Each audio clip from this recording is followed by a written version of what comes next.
သင်ကောင်းတဲ့ကနေမယမနာတွေးနေတဲ့အတန်တွေကသင်ရဲ့အောင်မြင်မှုဝင်ငွေနဲ့2026စီးပွားရေးအခွန်လမ်းတွေကိုဘယ်လိုဖြတ်စည်းနေတယ်လဲဆိုတာကိုဒီဗီဒီယိုမှာ Actually ရဲ့ The Power Announce စာအုပ်ထဲက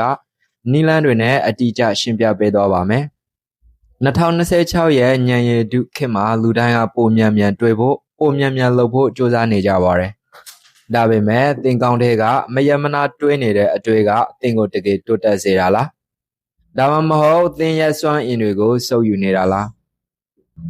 သင်ရဲ့အတိတ်ကကြာချုံမှုတွေနဲ့အနာဂတ်အတွက်ပူပင်မှုတွေကသင်ရဲ့လက်ရှိလှုပ်လုံးနိုင်စွမ်းကိုဘယ်လိုဖျက်ဆီးနေတယ်လဲဆိုတာကိုဒီနေ့မှာ The Book of Myanmar ကနေ Actually ရေးသားတဲ့ The Power Announce စာအုပ်ကိုအခြေခံပြီးအသေးစိတ်ရှင်းပြသွားပါမယ်စာအုပ်ထဲမှာအတိအကျဖော်ပြထားတာကတော့လူအများစုဟာသူတို့ရဲ့စိတ်ကူးရင်ကဘာထဲမှာပဲနေထိုင်ကြပြီးလက်ရှိပြစ္ဆုတ်ပံကိုလုံးဝမေ့လျော့နေကြတယ်ဆိုတာပါပဲဒီချက်ဟာတာမန်အချိန်တွေမှာပြဿနာမရှိပေမဲ့အခုလိုပြိုင်ဆိုင်မှုပြင်းထန်တဲ့ခေတ်ကြီးထဲမှာတော့ဒါဟာတင်ရဲ့အကြီးမားဆုံးအားနည်းချက်ဖြစ်လာနိုင်ပါတယ်ခဏလေးစဉ်းစားကြည့်ပါမနေ့အိယာနိုကလေးကညအိယာဝင်တဲ့အထိတင်ကောင်းထဲမှာတကယ်လိုအပ်တဲ့အတွေ့အကြုံတစ်ခုလောက်ရှိလဲစာအုပ်ရဲ့အခြေခံအချက်လက်တွေအရလူတစ်ယောက်ရဲ့အတွေ့80%ဟာအသုံးမဝင်တဲ့အတိတ်ကကိစ္စတွေနဲ့ဖြစ်မလာသေးတဲ့အနာဂတ်ပူပင်မှုတွေကြီးပါပဲ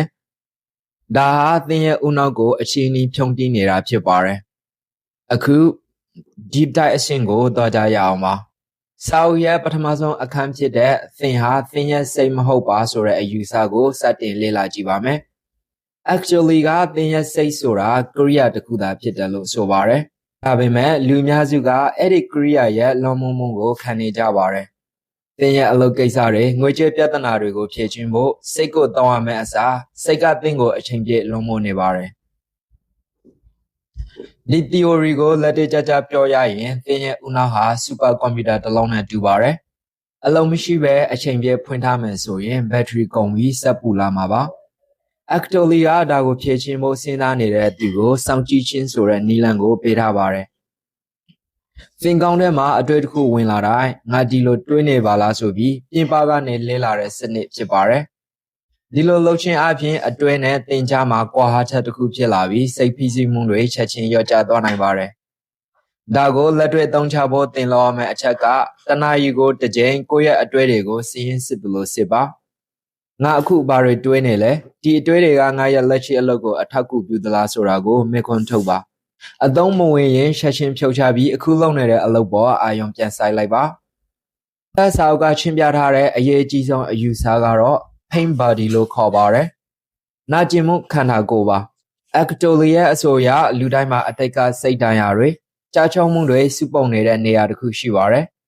စီးပွားရေးလုပ်ငန်းရှင်တယောက်အနေနဲ့ဆိုရင်အရင်ကချုံနေခဲ့မှုတဲ့ project တစ်ခုကြောင့်အသစ်တစ်ခုစလုပ်ဖို့ကြောက်ရွံ့နေတာမျိုးဟာ pain body ရဲ့လွန်မိုးမှုပါ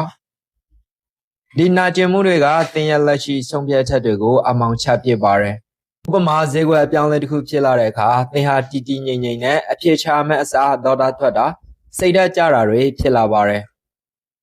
ဒါဟာ pain body ကသင်ရဲ့စိတ်ကိုအစာအဖြစ်အစားသုံးနေတာလို့စာအုပ်ကရှင်းပြထားပါတယ်ဒီချက်ကိုကြော်လို့ဖို့ Actually ကတတိပြုမိရှင်ဆိုတဲ့နည်းလမ်းကိုသုံးခိုင်းပါတယ်သင်စီမှာဒေါသဒါမှမဟုတ်ကြောက်ရွံ့မှုတစ်ခုဖြစ်လာပြီဆိုရင်အဲ့ဒီခံစားချက်ကိုအတိမတ်ပြုလိုက်ပါငါစီမှာ pain body နိုးလာပြီလို့သတ်မှတ်လိုက်ပါ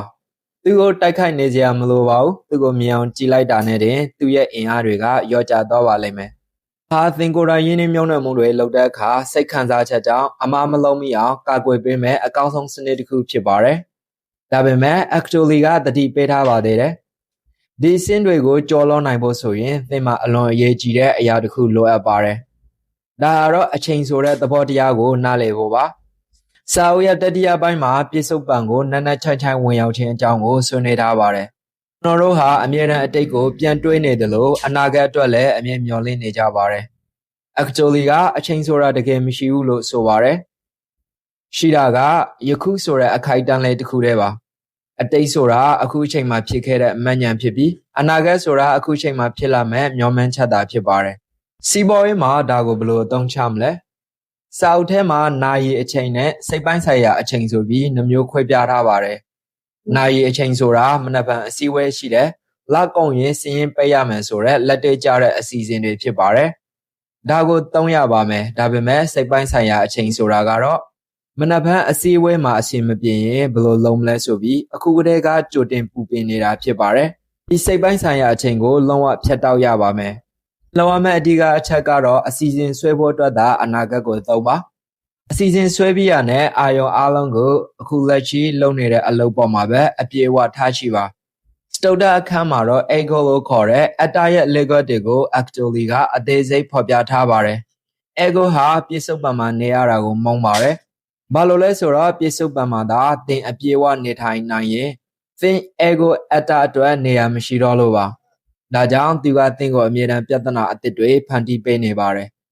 သင်မှာပြဿနာတစ်ခုပြီးသွားရင်တော့နောက်ထပ်ပူစရာတစ်ခုကိုသူကရှာပေးပါလိမ့်မယ်ဒီကနေ့လွတ်မြောက်ဖို့အတွက်စာအုပ်က flow state လို့ခေါ်တဲ့အာယုံစူးစိုက်မှုအပြည့်အဝရှိတဲ့အခြေအနေကိုဖန်တီးခိုင်းပါတယ်သင်ရဲ့အလုပ်စပွဲပေါ်မှာထိုင်နေတဲ့အခါအခြားဘာမှမတွေးပဲသင်ရှေ့ကအလုပ်တစ်ခုတည်းကိုသာ60မိနစ်တိအာယုံဆိုင်လုပ်ကြည့်ပါအဲ့ဒီအချိန်မှာသင်ရဲ့ဆွမ်းဆောင်ရည်ဟာတာမန်ထက်3ဆလောက်တက်လာတာကိုတွေ့ရပါလိမ့်မယ်ဒါဟာပြစ္ဆုတ်ပစာကိုအသုံးချပြီးအလုံးလုံးတဲ့စနစ်ဖြစ်ပါတယ်ပြစ္ဆုမနဲ့ဆတ္တမအခန်းမှာတော့ခန္ဓာကိုယ်အတွင်းကိုအာယုံဆိုင်ခြင်းအကြောင်းကို actually ကသင်ပေးထားပါတယ်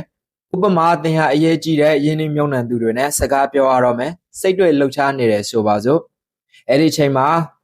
သင်ကောင်းတဲ့ကအတွေ့တွေကိုရပ်တန့်ဖို့ကြိုးစားမယ်အစားသင်ရဲ့အာယုံကိုသင်ရဲ့လက်ချောင်းတွေခြေပွားတွေစီကိုပို့လွှတ်လိုက်ပါ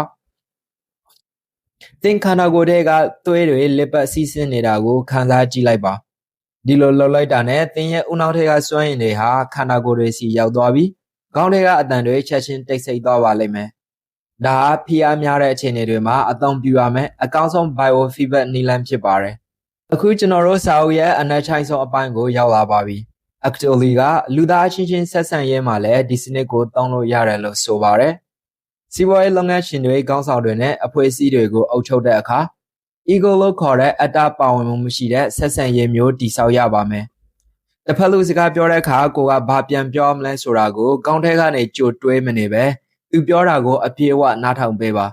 ဒီလိုပြစ္ဆုတ်ပံမှာအပြေအဝရှိနေခြင်းကသင်ကိုတခြားလူတွေထက်ပိုပြီးဩဇာတိတ်ကမကြီးမားလာစေပါတယ်နောက်ဆုံးအနေနဲ့ actually ရဲ့အရေးကြီးဆုံးအယူဆဖြစ်တဲ့အညံ့ခံခြင်းဆိုတဲ့သဘောတရားကိုလေ့လာကြည့်ပါမယ်ဒီနေရာမှာအညံ့ခံတယ်ဆိုတာခြုံနှိမ့်တာကိုလက်ခံတာမဟုတ်ပါဘူးစီးပွားရေးပြောရရင်ဈေးကွက်ရဲ့အခြေအနေမှန်ကိုညှင်းဆန်မနေပဲလက်ခံလိုက်တာကိုဆိုလိုတာပါသင်ရဲ့ project တစ်ခုကြာချုံသွားတယ်ဆိုပါစို့အမမဘာလို့ဒီလိုအခြေအနေတွေဖြစ်ရတာလဲဆိုပြီးညှိတွားနေမယ်အစားအခုအခြေအနေကဒါပဲဆိုတော့အချီတရားကိုချက်ချင်းလက်ခံလိုက်ပါအဲ့ဒီလိုလက်ခံလိုက်ပြီးမှနောက်တစ်ဆင့်ဘာလုပ်ရမလဲဆိုတာကိုပြစ္ဆုတ်ပံအတိစိတ်နဲ့တိတိကျကျဆုံးဖြတ်ချက်ချပါဒါကိုစီးပွားရေးလောကမှာ pivot strategy လို့ခေါ်ပါတယ် master checklist အနေနဲ့အခုထိပြောခဲ့တဲ့စနစ်တွေကိုအကျဉ်းချုပ်ပြန်ကြည့်ရအောင်ပါပထမချက်သင်ရဲ့အတွေ့တွေကိုစောင့်ကြည့်ပါသင်ဟာသင်ရဲ့စိတ်မဟုတ်ဘူးဆိုတာအမြဲတတိယပါဒုတိယချက်အတိတ်ကနာကျင်မှုတွေကသင်ရဲ့ဆုံးဖြတ်ချက်တွေကိုမလွန်မိုးပါစေနဲ့တတိယချက်အစီအစဉ်ဆွဲဖို့ကလွဲရင်ကြံတဲ့အချိန်တိုင်းကိုယခုအခိုက်အတန့်မှာပဲအာရုံစိုက်ပါစတုဒ္ဒချက်အခြေအနေတွေကိုညှင်းဆန်မနေပဲအရှိကိုအချီတိုင်းလက်ခံပြီးမှလိုအပ်တဲ့ပြောင်းလဲမှုတွေကိုတိတိကျကျလှုပ်ဆောင်ပါThe Book of Myanmar အနေနဲ့အမြဲတမ်းယုံကြည်ထားတာကစာအုပ်တုပ်ကိုဖတ်ရုံနဲ့ဘဝကပြောင်းလဲမသွားပါဘူးစာအုပ်ထဲကစနစ်တွေကိုလက်တွေ့အသုံးချနိုင်မှသာတကယ်ပြောင်းလဲမှာပါဤစနစ်တွေကိုကျွမ်းကျင်အောင်လုပ်ပါစာကိုဖတ်ရုံမဖတ်ပါနဲ့The Book of Myanmar မှာ50-minute blueprint တွေကိုမျှဝေပေးနေတာမို့လို့ subscribe လုပ်ထားပါသင်ဟာဒီစနစ်တွေကိုအခုချက်ချင်းစတင်သုံးချဖို့အဆင်သင့်ဖြစ်နေပြီဆိုရင်နောက်ထပ်စိန်ခေါ်မှုတစ်ခုကသင်ကိုစောင့်ကြိုနေပါတယ်သင်ရဲ့ပတ်ဝန်းကျင်ကလူတွေကသင်ကိုအတိတ်ကအမားတွေစီပြန်ဆွဲခေါ်တဲ့အခါသင်ဘယ်လိုတုံ့ပြန်မလဲဒီမေခွန်းရဲ့အဖြေကသင်ရဲ့ချစ်ဆက်ရမယ့်လမ်းခရီးကိုဆုံးဖြတ်ပေးပါလိမ့်မယ်အဖြေရပြီဆိုရင် comment ထဲမှာဝင်ရောက်ဆွေးနွေးခဲ့နိုင်ပါတယ်